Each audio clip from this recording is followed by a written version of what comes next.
Madame, monsieur, bonjour et merci de nous rejoindre dans ce 12-13. Les couteaux thiernois présentés comme une référence dans le monde à quelques jours du salon Coutelia. La coutellerie de Thiers innove pour maintenir la tradition du couteau avec un dernier modèle. Une façon aussi de sortir le bassin thiernois de la crise. Le reportage de Pierre Yoven et Kamel Tir. Il se veut élégant pour son design et authentique par sa forme. 100% auvergnat, voici le dernier né de la coutellerie thiernoise. Dédié au volcan d'Auvergne, ce couteau constitue une innovation dans ce domaine, avec la chaîne des puits en guise de lame.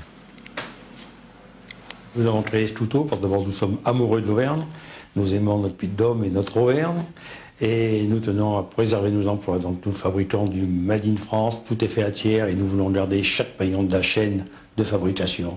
Tous ces petits artisans ont besoin de travailler. C'est pour ça que nous avons sorti ce couteau qui est protégé d'abord et qui sera fabriqué uniquement en Auvergne, en France bien sûr.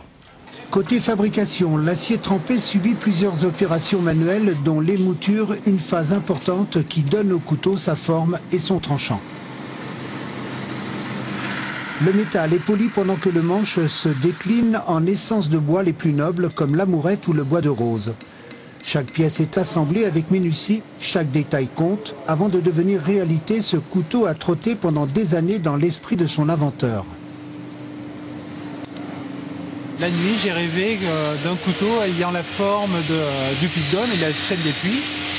Et donc le matin, en me levant, j'ai dessiné ce couteau et j'ai essayé de le refaire sur une base avec un petit morceau d'acier.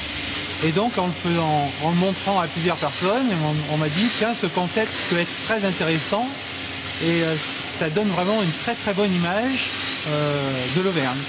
Pour concevoir ce couteau, l'entreprise a fait appel à un sous-traitant. Pour lui, c'est une belle opportunité de pouvoir valoriser un savoir-faire. Les grosses difficultés ont été sur garder les formes constantes au niveau des monts d'Auvergne. Hormis ce problème-là, pas de difficulté particulière. Donc ça reste un produit haut de gamme avec un acier haut de gamme et une finition qui est, je pense, haut de gamme. Dans un contexte difficile et pour lutter contre la délocalisation, l'innovation et la recherche de nouveaux concepts sont devenus indispensables à la pérennité de ces entreprises auvergnates.